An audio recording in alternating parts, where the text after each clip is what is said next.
Let's get into the second part of this, which I think is the part that people were reacting to far more. And it wasn't just Mets fans, and I'll get to my opinions on that in a second. This was about, yet again, the Soto and Lindor of it all, the relationship that the media is so trying to crack here.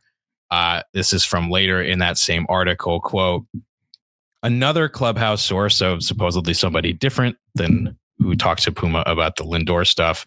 Another Clubhouse source indicated that relationships between Lindor and Juan Soto were chilly following the latter's arrival on a record $765 million contract. Quote, Soto is very businesslike, all business, no fluff, the source said. He wants to come to the yard and work his tail off and win games. He's not into fashion or any of that stuff. Lindor is into that. It's just two different personalities. Later in the article, there was another quote that said there are questions over who exactly was leading the team. Lindor, who has often been identified as potential captain material, seemed to lose some of that grasp on the clubhouse. Soto hardly dispelled that notion, as was with his assertion late in the season that Starling Marte was the team captain. Reactions.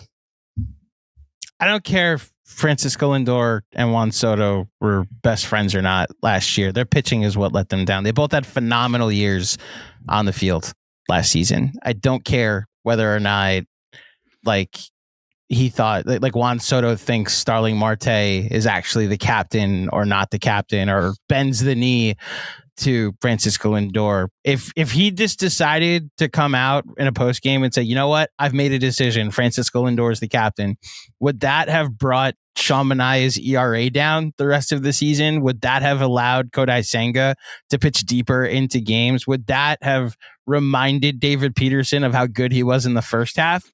Would that have helped any of these younger players that were clearly here too early?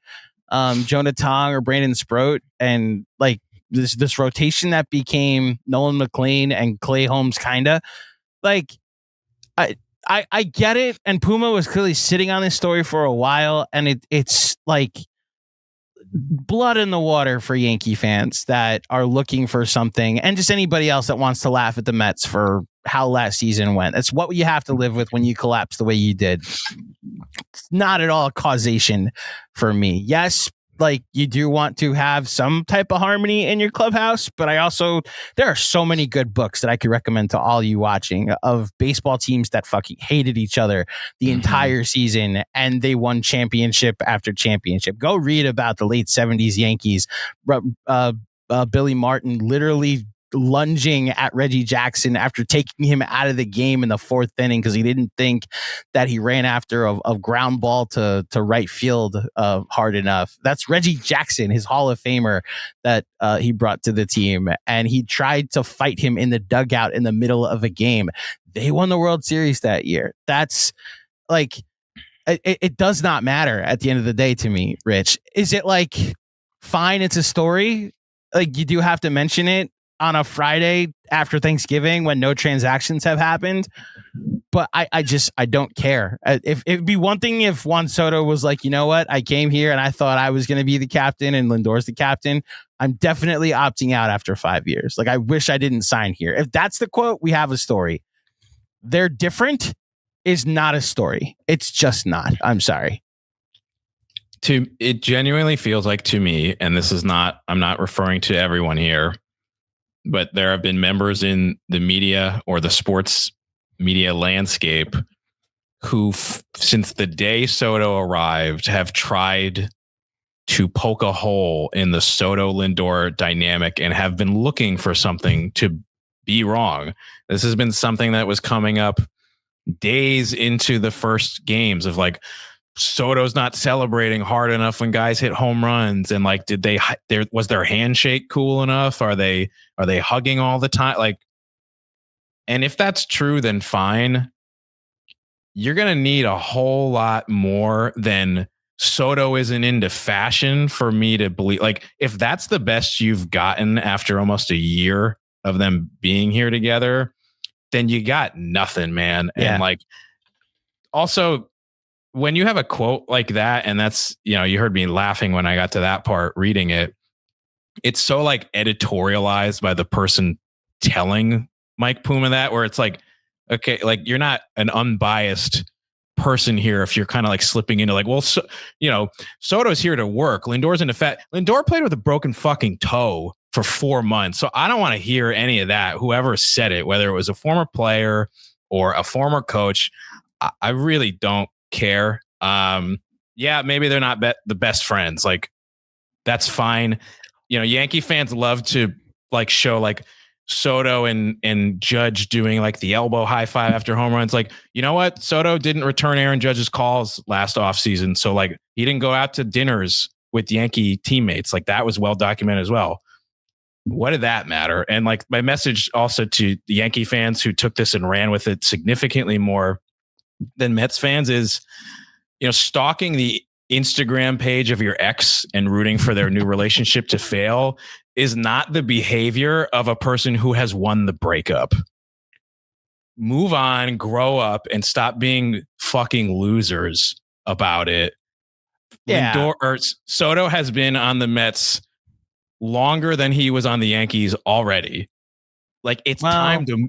It's time. Not to if you count the postseason, unfortunately. But I understand what you're saying on days. I'm not talking in terms of days or in terms of games. I'm talking in terms of day. It's already been like 20, 30 days. Like, when Soto's career ends, his time with the Yankees will be a blip. Less than the Padres.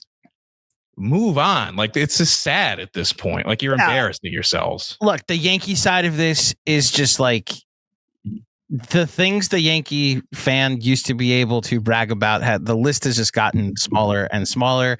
When we got into baseball, at least when I got into baseball, it was we celebrate championships. Then as the 2000s went along, it was like, all right, well, we celebrate making the playoffs. Then everybody in your division, like, you can't celebrate dominance over the Red Sox anymore. They've won 4 World Series since this century, and you've won 1.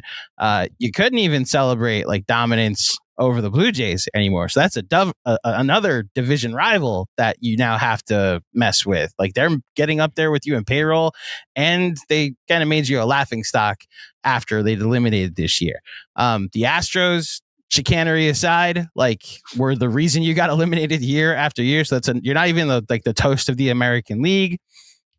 And at least what you got to be able to celebrate was that you're the big brother in your city. And like, there's still more Yankee fans than Met fans, but you're not even the breadwinner in your city anymore. Like, you lost a bidding war for the player everybody wanted to Steve Cohen. And so, yeah, you could bring up how we were in Cancun a couple weeks earlier if you'd like, but we're staying in the regardless, we're staying in the penthouse, and you guys are staying like a few floors lower. So as far as I'm concerned, they're the list of things like, we had a better season than the Mets, and Juan Soto might be a bit boring because he's just a phenomenal baseball player, and that's all that's to him at the moment. Or he doesn't have a lot of things in common with the shortstop that's 6 years older than him.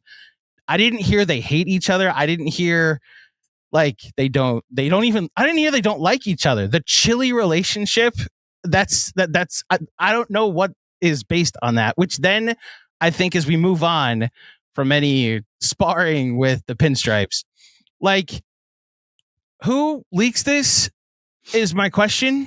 And like, my 3 theories, it's like, is this Brandon Nimmo emptying the notebook on the way out? Is this Antoine Richardson, who, as we saw, like, had a good relationship with Soto and clearly gave Puma an article or gave him some quotes when they were reporting on what happened in his departure from the Mets? Is this Eric Chavez, who might have been very near to the altercation? Maybe it's like a mix of everybody, just like things that Puma picked up on his time throughout the season covering the team. But like, look, I think a lot of this just goes to, and it's where I will always kind of give David Stern some bail here, regardless of how much I might disagree with some of his moves this offseason. A lot had to change about this clubhouse. This was not the team from 2 years ago that had a lot of success. And, nobody cared about the clubhouse politics. It seemed like everybody loved each other. And I contend that if the Mets had won 90 games this year and had the exact same clubhouse dynamics, nobody would have cared because they would have been hosting a wild card series. And who knows what happens if they play the Padres or the Cubs or whoever, right? Like all of this goes away if they win. And so I don't know if you want to weigh in on who you think the sourcing might be, but I'm at the point where if next season we hear that Soto and Lindor are starting a podcast like Josh Hart and Jalen Brunson and they win 75 games, nobody's going to write the article. Yeah, but the clubhouse is so much better this season because Soto and Lindor have joined forces. No, they're going to be like, oh, they stink. Like that's the story of the 2025 Mets. Not their two highest paid players don't have the strongest relationship. It's they stunk for 4 months on the field. Yeah. And the timing of this is curious because, again, not that these are as inflammatory as they were presented to be or as some people are taking them, but this is the kind of thing that comes out 1 to 2 weeks after a season like this. And other than the Will Salmon article that we got like a day later, which had some nuggets, but really not a lot in it, we didn't get this. I had that conversation with Tim Britton a few days after the season ended. He said, there's no smoking gun. We've all been trying to find it. He said players even off the record said like, there's nothing there. Yeah.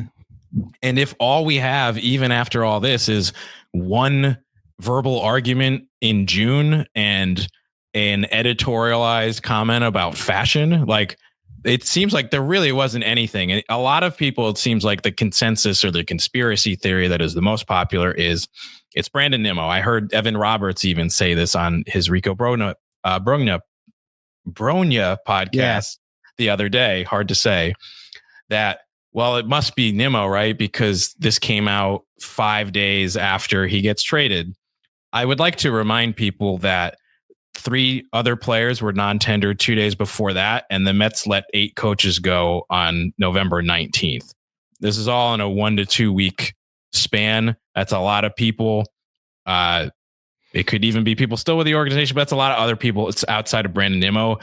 And going off of the things that Brandon Nimmo was saying publicly and the person he has been his entire time in New York, and the fact that he waived his no trade clause to benefit the team who was trying to get rid of him, it seems out of his nature. I'm not going to say it's impossible that it was him. I also don't think it really matters. Like, it could have been any of these guys. I bet a lot of those coaches probably have way more sour grapes than Brandon Nimmo has. Brandon Nimmo had loyalty. Most of those coaches, aside from Hefner, were not here more than a couple of seasons. So honestly, probably one of those guys who just is like not happy with the team for whatever reason. And it probably doesn't even really matter because I believe the things that have been reported. I just don't think that they mean very much. And, you know, my BS meter or whatever is like low, but my care meter is also very low on this one. Right. I think this is something that I think Mike was sitting on for a while. And when he got enough sourcing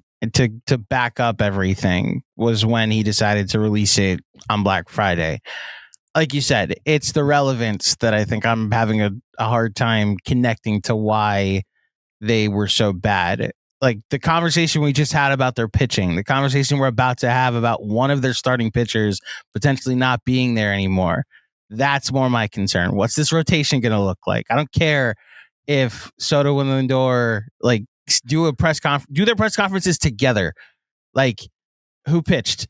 Was he good? Great. They'll probably be much better because their offense was really good last year, and their pitching was one of the 5 worst in the sport for 4 months. So that's more where my focus is.